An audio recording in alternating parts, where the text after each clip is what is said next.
Welcome back to another episode of the Point of Difference podcast, the show where you learn about what it takes to be successful in sports from people in the world of pro sports. My name is Angus Henskins. And I'm Shaq Shora. And today's guest is Emma Clarke.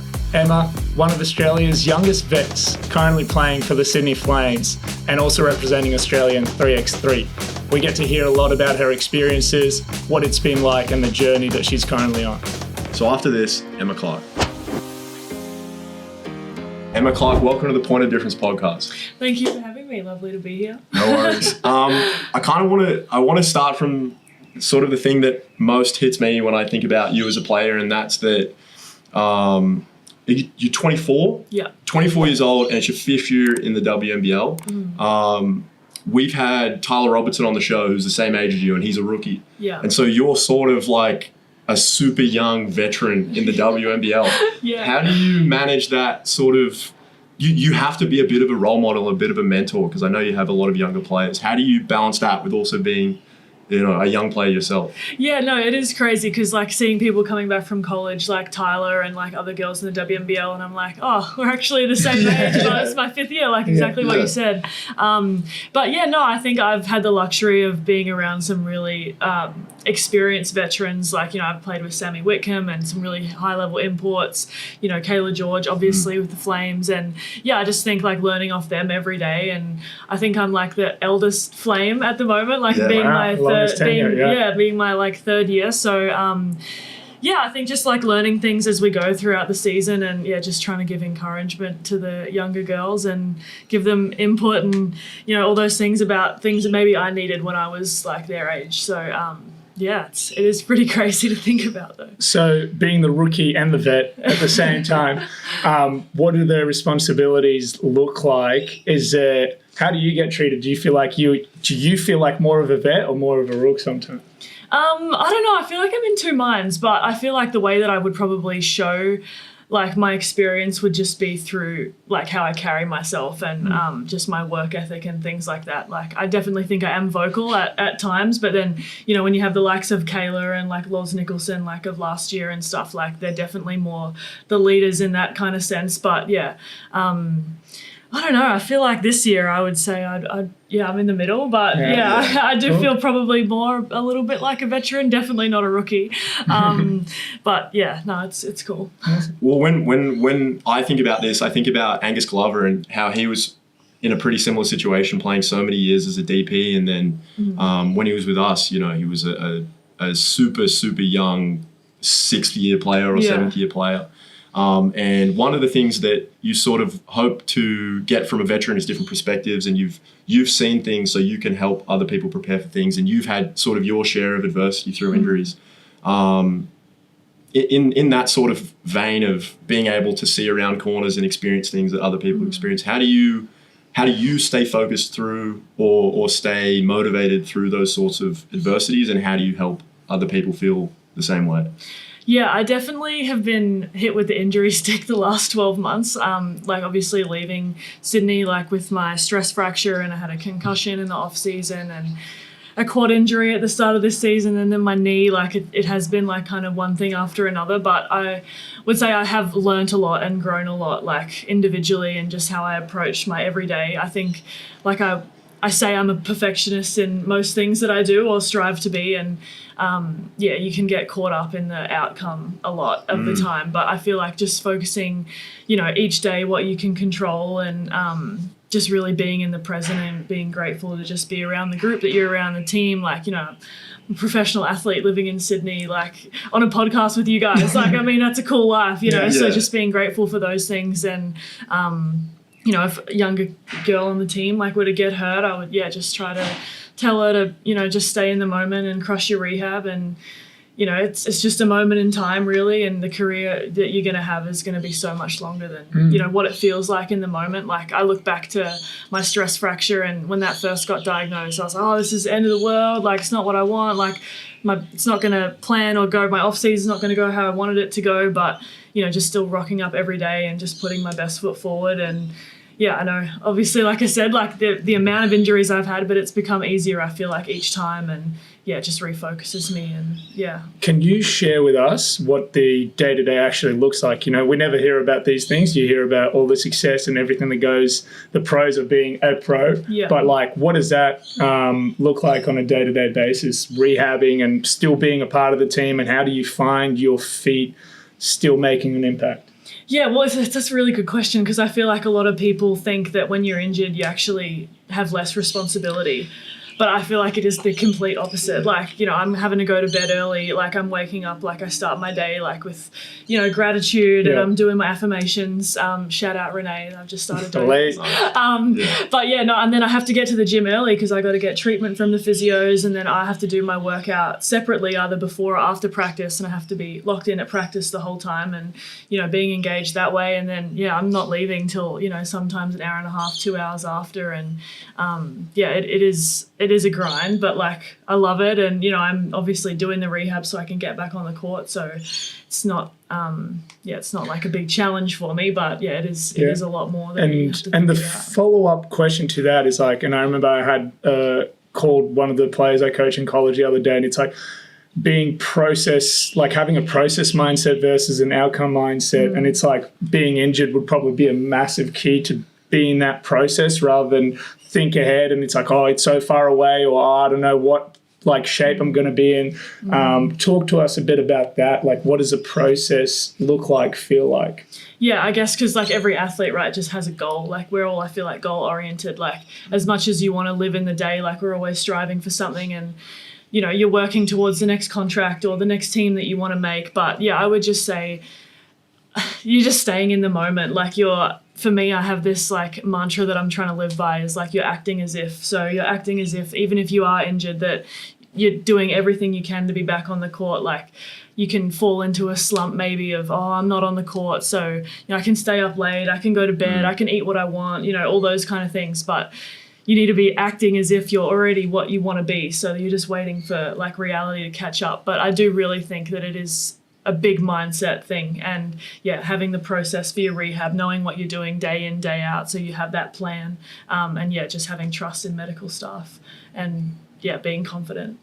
Yeah, sure. I like what you say about, you know, people think you're injured and this is time off, or this is time to relax. And I just think of us most recently with the Kings, like Jalen Galloway and Kelly are on the other court doing laps or like, you know, throwing med balls or whatever. It's like they're not taking time off. Yeah. But I sort of, you know, we're staying on this point a little bit, but I sort of want to transition it into, you talk about, well, what can you control? What can you do during this time? And I know like your physique is really important to you, and, you know, sponsored by a supplement brand. This is something clearly you invest in.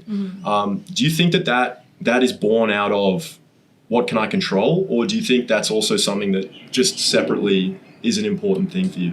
Yeah, no, I would say for sure, like I think I live my life quite healthily and like trying to be the best I can be. Like you said, like I feel like I take pride in, my statute and like how I look and how physically I'm able to perform. And I think, just coming in every day and just trying to be the best. Like, I don't want to take a back seat, even if I am injured. Like I want to, you know, with my stress fracture or lower body injury, like you can work on upper body. Like there's so many things in the gym that you can do, like with off feet conditioning. Like I've got a workout later today where I won't be running, but you know, I'll be on the ski erg, on the battle ropes, you know, all those kind of things. And I genuinely do love it. Like I love working out.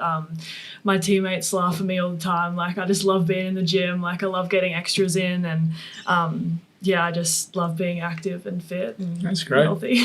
I want to dive like deeper and go back in time. Like, so as a junior, was this something that you were still like priding yourself on? Did the obsession start at a young age, like being in the gym and getting the extra reps in? Is that something you relied on in your game as a junior as well? Yeah, I would say that was something that I wanted to really separate myself with, like throughout my junior career. Like I wanted to be the fittest on the court. I wanted to be, you know, the one that could endure the longest. And maybe not as much the gym when I was younger, but definitely, just having that edge. Like I feel like so many people, you can work out day to day and be the best you can be basketball, but like, can you run out 40 minutes? Like, can you battle in the post? Can you guard point guards? Like all those things I was just trying to, add to my game and just continue to get better in so many levels. Because I feel like with basketball, like, yes, you can be great at basketball, but then you still got ball handling, you got shooting, defense, running, like, transition, all those things. But then there's a whole nother aspect of fitness. And then, like with 3x3, like that's a whole nother level again. So, I would say it did definitely start from a young age. Yeah. That's a really interesting thing. I think getting really getting the most out of each rep and each day, and something that you have as sort of a value at a young age. And on that topic, so as you begin playing, maybe give us like a short rundown of where that is and how that begins, but then maybe some key coaches or mentors, players, whoever it is that sort of helped you at a young age grow these values. Yeah, for sure. No, I actually started, I don't want to say playing basketball late, but I got cut from a few teams, like state teams and rep teams when I was younger. But my dad was a very big part of like my desire, and I think just my willingness to want to be better, and what it took to be great. I feel like at a young age, like you look up to those coaches and role models in your life, and you just do it because you love it. But there would be times I'd be outside, shooting free throws, crying because I couldn't make 10 in a row, like at the local basketball court. But no, obviously grew up in Perth, and I've had some really great coaches, like two that come to mind, CJ Jackson and Craig Clatworthy, like my younger junior kind of coaches through the SBL, like the State Basketball League. They were just so hard on me, and I definitely think it's like shaped me into the player that I am, and how much I can push myself and what I can get out of myself. But in Perth, playing at the Perry Lakes Hawks there, and playing state teams and kind of stuff like that, and being involved again back in the NBL 1 with Deanna Smith, like an Australian Opal, and she was just such a great mentor and leader for me, and again showed me like just what it took to be great, and how to change my perspective on things, and then going to the AIS and college, and now I am here obviously. But there's been so many influential people that there's too many to thank for sure. Okay, so I find that really interesting because Shaq and I, we work with a lot of competitive young players, and the combo of being really, really hard on yourself, really self-motivational, and then missing teams, it always goes one of two ways. And I'd say more often than not, it goes the way of, I hate this sport. This isn't for me. Make or break. I hate everything about it. I'm so upset. I've put so much work into this. Did you have a moment like that, or were you sort of always on the other end of it of, okay, I've just got to keep going. I've got to go harder? Or? I would say I don't think I ever had a moment where I was like that. I think it was always just, all right, that's what it is right now. Like, not that I'm going to prove anybody wrong, but like that next team, like you best believe I'm making that team. But I think I just fell in love with the process of it and just grinding every day. Like, Dad would have me wake up at 5:30 in the morning. We go shoot free throws before school. And like, I loved bonding with him that way. But also just, the grind. Like, I just love basketball. Like, it wasn't sometimes even thinking about the outcome or, what my goals at the time. Like, I would obviously sit down and think about those, but definitely day to day it would be, I just love it. Like, let's go work on that move that we, saw on TV, or, something that we'd seen the Wildcats do, because, I'm a big Wildcats fan. Oh, no, that's okay. We're a neutral show. I put that in there because, Perth Wildcats forever. Well, I mean, you talk about endurance, and I'm watching last night. I know this, but like Bryce playing 40 minutes and looking like nothing. Nothing is going to stop it. Like the first possession compared to the last is the exact same thing. Yeah. Like, nuts. Talk about endurance. Oh my goodness, what an athlete. No, he's elite. Yeah, it's crazy. On that, so, and this, you'll understand what I'm saying, but were you ever like, I can't believe they picked Jessica over me, or was it always like, no, what do I have to do? Yeah, no, I definitely had a lot of respect, I think, for all the coaches that I've had, and at the time, like, that's the team that they picked, and I couldn't do anything about it, but I would obviously put my best foot forward, and if that's who they believed would be best fit for the team, like, that's so fine. But best believe I was in the gym the next morning, Yeah. like working on some stuff. And I just think like, again, like just, it was all process for me. Like, again, have goals, but just love it so much that it's like, okay, yeah, like I'm disappointed in the outcome, but what can I control? Like I can't go up to the coach, complain and say, put me on the team and, you know, anything like that. So it was just, go and compete and do the best you can. I want to ask more about it because, like, you see so many juniors go through this and choose the other way, like the opposite of what you do. But when you don't make something, do you go up to the coach and ask for feedback? And if you do, what did that look like? Is that something you then implemented in your, like we're talking about process, with those focal points and areas that you decided to work on in order to make the next team? Yeah, for sure. I ask a lot of questions. I'm a big feedback person. Like, give me all the feedback, you know. I'm a sponge in that sense. And yeah, for sure, like when, you know, getting cut from teams, it's like, this is why you didn't get picked, or, you know, sometimes it is just not the fit, but you just have to remain confident in your ability in your game. And I think something that I did get caught up in a little bit was, if I did get cut, I would think, you know, for a second, like, oh, maybe I need to make my game more like hers to make the team next year. Whereas I think now I'm at a point where I'm like, no, I'm so glad that I stayed true to myself and, you know, my game, because, you know, everybody is so individual and has their own things that they're good at and bring to the table. But does that kind of answer your question? Yeah. I think so. Sure, Yeah. That's cool. That's great.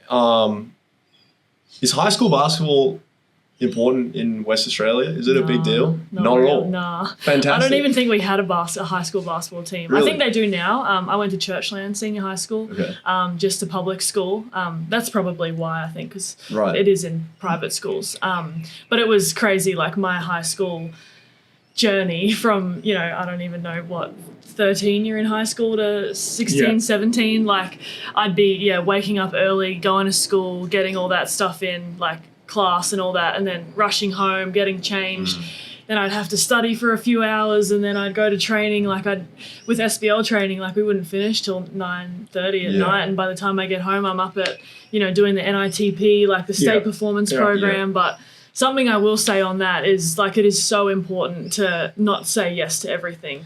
And I'm definitely that person when it comes to training. So you do say yes to everything? Yeah. Okay, so how did you learn about the importance of saying no? Oh, like it's just, your body just you can't put yourself through that. Like not mentally, but I just think, like, if you're doing something so strenuous on your body, like I had a stress fracture when I was 16 in my back, and I 100% think it was the weights, it was the early morning, I was a part of like 6 different, you know, team organizational things. And, you know, for young juniors like listening, like, yes, do all the workouts, but sometimes it's not always basketball. You know, it's maybe you go and play volleyball on a Wednesday night, or, you know, stay involved some other way. But yeah, just prioritizing, you know, your goals, and like, you know, maybe one program you think for your school. Like for me, it was, I'm not going to go and do extra stuff at school because I'm doing so much extra out of school. So I think that was definitely a big thing for me. And how did you actually learn to say no? Because it's so much harder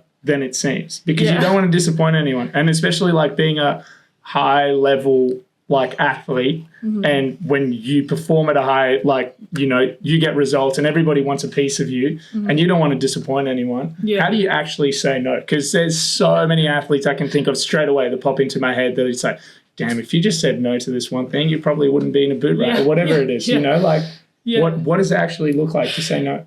To be honest, it was my dad saying no. I was like, I want to do this, I want to do that. And he was like, Emma, like, you going to this, you going to that, you know, all those things.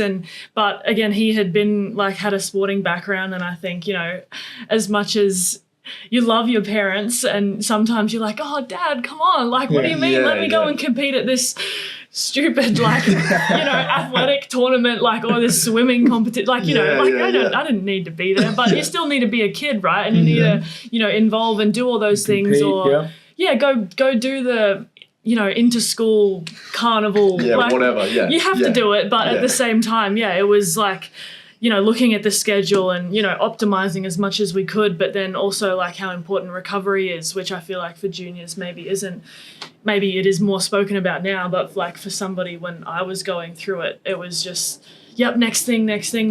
But definitely my dad and I probably had a few like, come on. But now I'm like, yeah, okay, like looking at the loads. Okay, Dave, like our physio, okay, I guess I won't go in and shoot 500 shots today. I'll have a day at the beach, But yeah, I think it's also just so much more of it is mindset. I think, when I was a junior, it was like, physically you have to do so much. Like I just really thought you had to really pour in that way. Whereas not that I wish because I'm very happy with like where I am now, but if I did pour more into like my mentality when I was younger and I feel like maybe I would be in a different position. But just, I think the game is so much more mental than a lot of people think, and like your approach to training and your confidence and how you bounce back from adversity, all those kind of things. But shout out to Dad for saying no and teaching me that. But it's definitely tough because I want to be in the gym all the time. Okay, so you said you were at the AIS, you were at the COE. Tell us about that, because I think one of the things that we've heard so far from people that have gone is it's a really funny way to like streamline all of it. Like you say, you're getting pulled in 8 different directions. All right, now it's just full time. This one thing. So what was your experience like there? Yeah, I had a good experience. I was only there for year 12, so 1 year.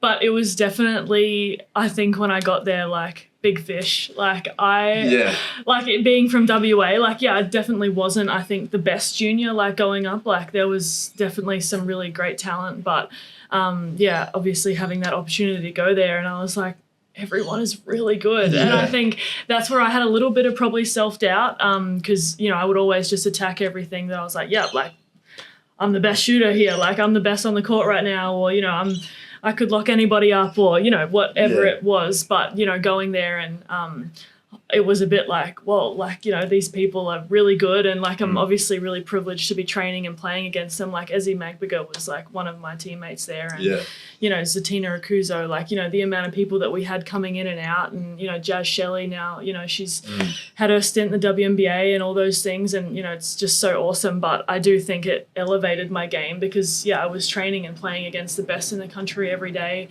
and just living like a pro, like at 17, we had the recovery, we had, the film sessions, the physios, the, whatever it is, like we had all of access to it. And, definitely learnt some good habits, I think, out of that period of time. I always, when I think about like the sort of character traits that players have and how they can impact this type of situation where you are a big fish in a small pond, and sort of as you grow up, you develop this mentality of, when it's tough, I refine my game and I keep going, rather than I start going, well, it's this and it's that. And it's, so then when you're in this situation where, no doubt, like that's a really tricky adjustment to make, you're sort of more equipped for it because of this sort of mentality that you have. So I guess where I'm going with that is, like, you don't make it. Which state team was it you said you didn't? You said you were trying out for state teams and you didn't make it. Yeah, it was under 16. I was a bottom major. So then within 3 years, you're like one of the top however many in the country. Yeah. Like that's a big leap. You feel like things are going good for you, and then you sort of level off when everybody's this good. Was that another tricky mountain to climb? Yeah, I feel like, and that's the thing with basketball, right, is like you're always striving to get somewhere. Like my goal was, I want to make a state team, right? And then you make the state team, you're like, I want to make a national team, you're always, I feel like not appreciating where you are at the moment, but like you're always striving to be better, or, make the next team, or, living in what you want to happen in the future, like your goals. But definitely, like basketball is 100% like that. Like, you'll make teams and then you'll be injured, but like you can't really count it as a down because then you'll improve in so many more areas. So, I think, just riding the wave. Like, again, like I wish more I had this mentality as a junior, but, I was like, if that's how I was feeling at the time, then to just not get too bogged down in it, but just to keep grinding every day and, just doing the best that you can and controlling that and just being really unique to yourself and, not getting caught up in, I want to be like them, or I want to try to do this or implement this from this person or that kind of thing. But, it was definitely tough. Yeah. I want to move on to then graduating from the AIS and going on to college. You played at Colorado, is that? Yeah, for a year. 2 years. 2 years? Yeah. 2 years. And then the decision to come back. So let's talk about A, the decision to move there, and then B, the decision to come back and play WNBL. I would say like with college, it was always you have a small window to go. Like right now, I can't go to college. So I was like, I want to go and experience that and just see what it's about, and maybe I love it, maybe I don't. Like I could always come home if it wasn't a right fit for me. I enjoyed my time in Colorado. Definitely think I got better, and just, living in a different country, meeting some great people and all those kind of things. But I actually did decide to transferred to Texas Tech University, but came home for the summer, and 10 hours before my flight, there was some problems at the college and the coaches had been fired. So I'd packed my bags, everything. I'd said goodbye to everybody, and I was about to go and embark on that new journey. And 10 hours before the flight, I was like, Mum, so do I get on the flight? What's going on? Thankfully at the time, like COVID was, I can't believe I said thankfully, but thankfully COVID not the first time. We keep going back to this COVID situation. It's like for pro athletes, a bunch of them are just like, this actually helped. It helped. But at the time, like you could cancel or suspend your flight and not have like a cost incurred. Yeah. And I was like, all right, well, I'm not going to get on the flight. And in the lead up to going back to the States, like I'd had to sign, bloody WA's border control was ridiculous. That's right. If I were to leave, I wouldn't attempt to get back in the state within 3 months. And I was like, my mum was like, well, if you go, and like, where are you going to go? If you can't come back. That was wild. But the whole time I was home, I was training with the Perth Lynx, and they were just embarking or about to embark on the hub season, and training with them. And I was like, all right, well, I'm just going to stay tight for a minute. I'm just going to keep training, see who they employ. And, because I really wanted to go to that school because of the coaching staff. And just in that holding period, I was like, all right, well, I'm just going to keep training. And then Ryan Petrick calls me 3 days before the hub season, and he said, Sammy Whitcomb's pulling out. Her and her wife are having a baby, and we want you to come to the hub season. And I was like, what? Like in 3 days? Like I'd been training with them, obviously. But then if I were to make that decision, I couldn't go back to college because I would have been a professional. Mm-hmm. And that 3 days, I think, was genuinely the most stressful 3 days of my life. Determined, because I had 3 years left of eligibility, and I was like, do I go to take a chance on Texas Tech, or, do I go to a different school, redshirt? Like, everybody had their rosters full, and I was like, but do I go on this 6-week hub season and, just take that chance? What if I don't get signed the next year? And I just think for me, timing was just too perfect to fight the universe in that one. I was like, there's something happened, 10 hours before if I would have forced it. But I'm obviously really happy with how it all ended up and worked out. And I would say I am quite studious as well. And having studied neuroscience and psychology at Colorado, during that 3 days, I was rushing around to every university in WA, showing them my credits, and what can you guys give me credit for? I need to finish my degree, and landed at UWA, and since then now I've finished my degree, and it's my 5th year pro, and the timing was just it was crazy. Definitely a wild college experience, wild 3 days. But we're here now, so Okay, so before we get a little deeper into the pros and all that, I'm gonna get you to put on your general manager hat. Who is your all-time starting 5 of teammates? All right, well, I'm gonna have to say Katie Ebsbury, my first one. That's my first year at the Lynx. She was phenomenal. Just a great leader, and I was just soaking in everything from her. I'm putting Sammy Whitcomb. That's I would too. I'm putting MVP. Like shout out Sammy. Like she's awesome. Like I just remember like after some practices I'd be like, can I rebound for you? Like can I rebound for you? Like can I just watch you shoot? And like she was really awesome.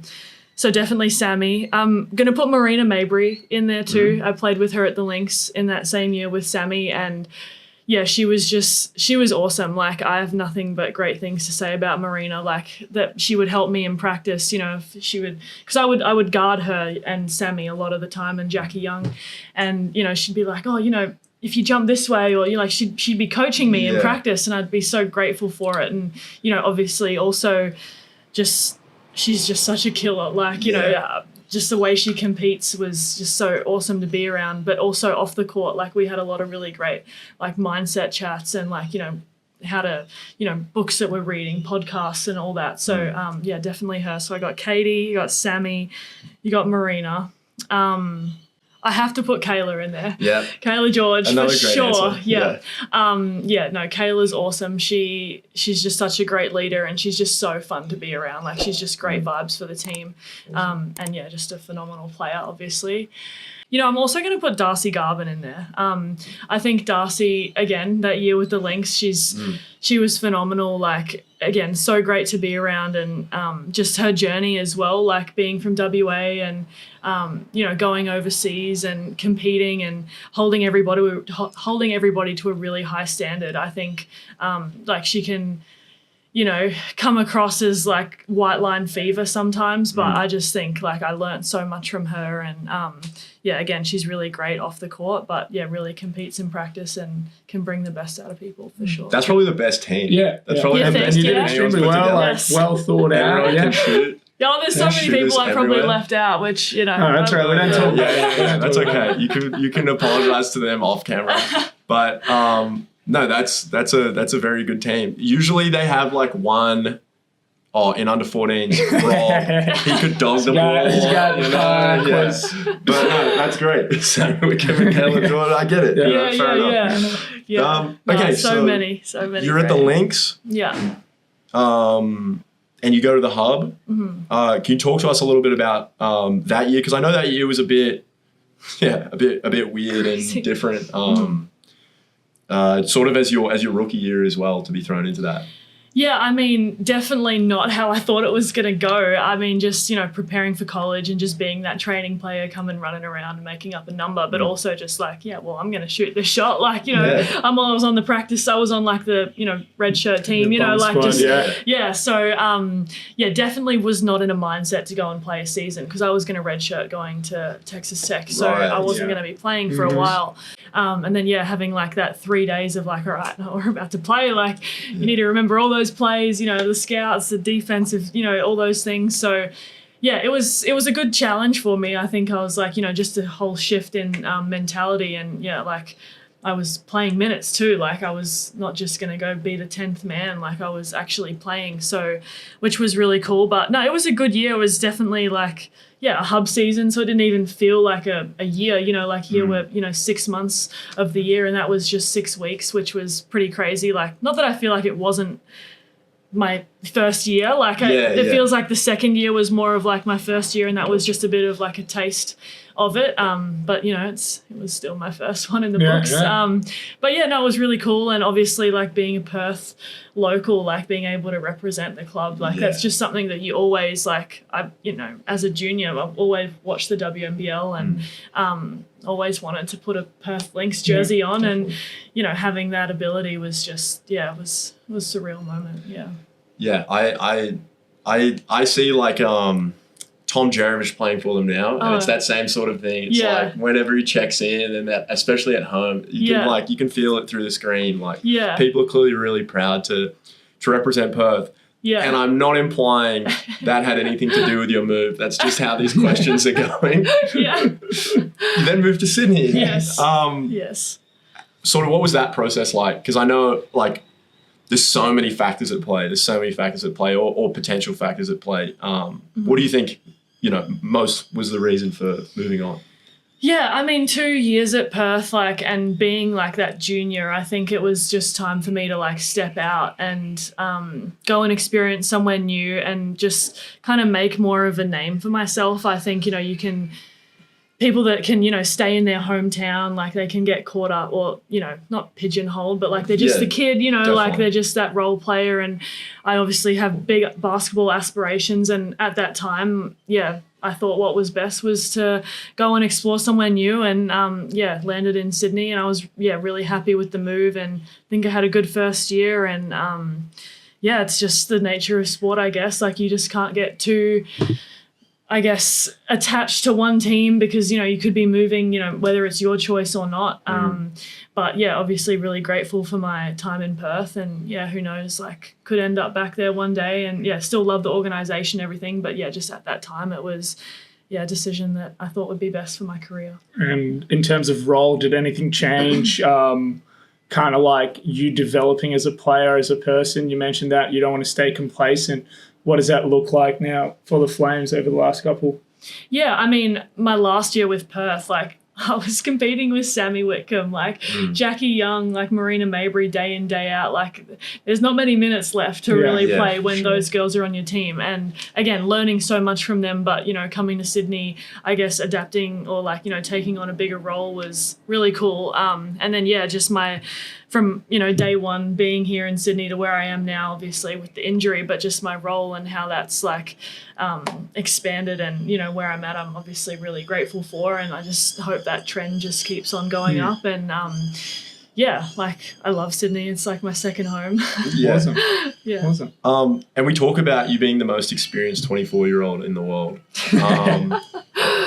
New experiences, playing under new coaches. I talk about it a lot on my own, where it's not always the best for the club, but it's great for me that we've had, 5 coaches in the last 6 years or whatever it is. Yeah. Because you get to learn from so many different people and new perspectives on things. Do you think that's sort of played a part in your time in Sydney? Yeah, for sure. Like I came in, Shane Heal was the coach, and then obviously Guy having him the last 2 years. But, you have so many coaches throughout your career, and they all play a role, like whether that's, positive or negative, like, you're always taking something out of it. And I do think that, like it just gives me a lot more, like experience, I guess, with so many different coaching styles and, the way that, people communicate and, how I can give my best or, how they can get their best out of me. So, it's just constantly like a learning thing. And I love that about basketball is because it's never going to be the same, like year in, year out. Like you're going to have different teammates, different coaching staff, different, expectations, like all those things. And I think, that's what is so cool about basketball. Talking about things not being the same, and one of the, I guess, new perspectives of 3x3 stuff. We want to hear about your experience with that. And you were also mentioning like the endurance stuff before. It's a whole different ball game, you kind of play on a hoop still and it's still a ball, but it's a different game, it's really different. What has that experience been like for you? Yeah, super cool. Like I'm so passionate about 3x3 and it's crazy. Like I still remember the first time Damon Lowry, the coach, reached out to me. I was getting my hair done and I got a DM on Instagram like, hey Emma, you want to come to 3x3 camp? And I was like, well, what's going on here? But no, that was really cool. Like, and that was a few years ago. And I just had the greatest time at that tournament. And, not having played before, like I was just so thrilled to be there and again putting on the green and gold. I feel like every time you get to do that, no matter what sense you're in, like it's just such a big privilege. And I just fell in love with that. I know I fall in love with the game, but like the 3x3 game, like immediately, like I feel like it just suited my style of play, like fast tempo, shooting threes, getting on the rim, playing one-on-one, like it's my favorite thing to do. Sick. And like rebounding and just like my body type again, like, leap for it. Yeah. Damon actually calls me prototype, which is crazy. But I just think, being able to guard like smaller players, but being able to post up as well, like it's just, it's so cool, and I just have so many good things to say about it. Like, and because you are in a team of 4, like the camaraderie between that group and the bond that you have, and I mean I could go on a tangent about it all day, but just 5-on-5 I feel like is so different because you're working in a season, and you're 6 months of the year, like you're fully dedicated day in, day out with that. But with 3x3, it's like you get the call up, or with any kind of national team, you get the call up and you have like a 2-day camp and then you go and compete for 2 days and then, all right, see you guys in God knows how long, whenever the next tournament is. But thankfully enough, I've been to 2 overseas tournaments in China, and just the time that we had there was just so elite. And it's just... So great. No, this is awesome, and we haven't had anyone that's been 3x3, and I think it's so cool. Like, I love talking about it, love playing it. What do you think are the biggest differences in between the 5-on-5, 3-on-3, and then what are the similarities? Like, if a player was to play both, when are they like, wow, this feels like a whole different sport, versus when you're like, oh, I can actually take this into season with whoever I'm playing next? Yeah, that's a great question. I think, the differences, I would feel like the physicality is absolutely something that you cannot explain to somebody if they've not played. Like, you can watch it and you can be, oh, that's physical, but like if you're playing on like the plastic court outside in 40-degree heat, as well as, the lack of foul calls in 3x3, like you're just in such a short space. Like, you're not running laps and you're not doing like transition basketball, like in terms of running the length of a court. Everything's just short, sharp movements. You got to be reactive and like guarding one-on-one. You can't hide. You cannot hide on a 3x3 court. And I think it's just so cool because it's just, you're going for 10 minutes. Like, it's just, it's a sprint. Like, it's a battle. Like, and it's super physical. Like, it's the camaraderie that you have. Like, it's the tournaments. Like, you go away for a few days. Like, it's so fun. Like, I know I'm smiling ear to ear just thinking about 3x3, but fits my game so great, and I love it. And the similarities. The similarities, I mean, I don't know if I would say similarities, but I would say things that you could take from 3x3. Yep, let's do that. To 5-on-5 would 100% have to be like, if there is a turnover or if there is, like, you have to flush it. Like, it is complete next play mentality. Whereas I feel like with 5-on-5, you take the ball out of court, you huddle for a second, like free throws, you can kind of chat more timeouts, like 5x5. 5-on-5 is a lot more, thought out process. And not that I'm saying 3x3 isn't, but it's just like, hey, you missed that shot, like, it does not matter at all. Like, you cannot have that like split second to think. And I think that's what I've really been able to take from 3x3 into 5-on-5 is, instead of getting bogged down of, I missed that shot or I had a turnover, it's like, nah, absolutely, like, leave it there, and we're in the next play. I would say that would be the biggest thing. And obviously, like,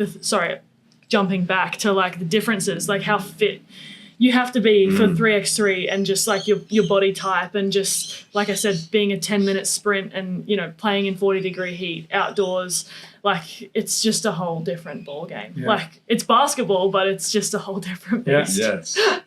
Awesome. All right, rapid fire question bowl. We're just going to fire questions out. You answer as quickly as you can. You go, Shaq. What would your superpower be? Flying. Who's your favorite artist? Oh my God, right now it's got to be Scissor.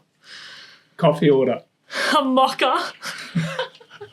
That's fine. I'm just thinking about all my teammates giving me crap. Like, drinking a mocha, like, shout out Izza and Michaela Roof. They'd be like, it's just a hot chocolate. That's fine as well. But a mocha. Cricket or rugby? Oh, rugby. Yeah, good answer. What sport are you best at other than basketball? Oh my God. I'm not good at the other sport. Sure you are. Come on. I don't know. The prototype. Surely any other sport. 3x3. Yeah. Good answer. Did I say that? Of course. Summer or winter? Summer. Sausage roll or meat pie? Neither gluten-free, but when I was not gluten-free, meat pie. Capital of Brazil? Oh, God, nah. Geography's not. No. Strike out. What is the answer? I think it's Brasilia. Yeah. God. Free throw routine. Oh, just one spin. Oh, wow. Yeah, no bounce, nothing. Crazy. Apple or Android? Apple. Road trip or flying? Flying. Fantastic. Boom. That was it. I was watching EuroLeague this morning, and the team they'll go for is not doing very well this season. And so they're losing a lot of games. But I guess a question to both of you. You hear it a lot. You hear playing to win versus playing not to lose. The mentality of either one. Talk to me, either of you. What does that look like? And we've all been a part of either one. Like, you talk about teams that are like it's theirs to win versus like a team that's playing like you got to play not to lose, like you're an underdog. What's the mentality like? God, that is a great question. Thank you. Thought about it a lot. I was like, yes, I know. Yes, I have 100% been on both of those. And I feel like, not that I say there's not a wrong answer, but for me, like, I'm showing up to play to win every game. And I feel like if there's more on the table to lose, it somehow can just bring out something in people that it's like it is do or die right now. But I feel like you just have to approach games with, even having injury, like you just never know when your last moment could be or, when your last game with a team could be. So, yeah, for sure, like, you just got to relish in the moment and like, it is do or die every game and you got to make it feel like that because you just never know when it could be your last, but I'm still approaching every game like, we're winning this thing. For sure. I don't know if that answers your question. No, like, no. that is, that is tough. Well, I was just like, you're coming from a point of a positive mentality of like, we can do this thing, we can win this thing. Mm-hmm. And I think that's 90% of it. The way I approach games, like you're talking about, which is ones where, I guess when you say not to lose, you're implying that you're favored to lose, probably. Correct. You're not the favorite. Yeah. And so when I think about it like that, I think of, all right, if I play, let's take USA plays Australia, and you play 10 times and Australia wins 2 of them. What happens in those 2 that you win? Well, Kevin Durant has a bad game. Patty Mills hits 7 threes. All right, well, how can we make that happen? How can we make the things that have to happen for us to win happen? And that's when you start, obviously you have game plans, but you start taking more risks. Well, we're going to have to trap because we're going to have to force turnovers because we have to, and then you roll the dice on so many things that you're bound to lose because you can't win the gamble on all of those things. So you play yourself into a corner. If you just double down on the things that you think you have in your favor, instead of doing the Hail Mary, we're going to blitz every pick and roll and we're going to, run a full court trap. And you just sort of play, well, Kevin Durant likes jumpers. We're going to top lock him. We're going to force him to the rim. We have a better chance there. You do those ones. I think that's when you're more playing to win rather than playing not to lose. So I want to flip it around and say that teams that are expected to win, individual athletes that are expected to win, you look at Michael Phelps, Usain Bolt, a lot of the time their performance comes from, I don't want to lose. Like, you're playing not to lose. And I remember listening to Steve Kerr talk about Paris and how that was by far the hardest challenge he's had as a coach because nobody cares if you win gold, really. Like, that's it's the bare minimum, Like, in fact, like, they're expecting you to win by 50 every single time. And it's like the pressure of, do you even find joy in these things? Like, is it even enjoyable to win because it's just taken for granted? Like, you're playing not to lose. It's like, that's more important right now than the win. And I was listening to the commentators talk about it in the game, and I was like, I think you see it on both sides. Like, you see a team that's really good. I think WNBL, I think Bendigo, and I heard it last night too. They're playing like it's theirs to lose. It's there. And like the pressure that comes with it is insane because I think for athletes and for coaches, for people around it, that might take joy out of it. You become less appreciative of winning and the little things. Yeah, you have to have the perspective of the loss to really feel the win. 100%. Well, Emma, thank you very much for coming on the show. We really appreciate it, and we look forward to seeing where you go next. Yeah, thanks for having me. Thanks, Emma. Appreciate it. It's a great chat. Really good. Thank you.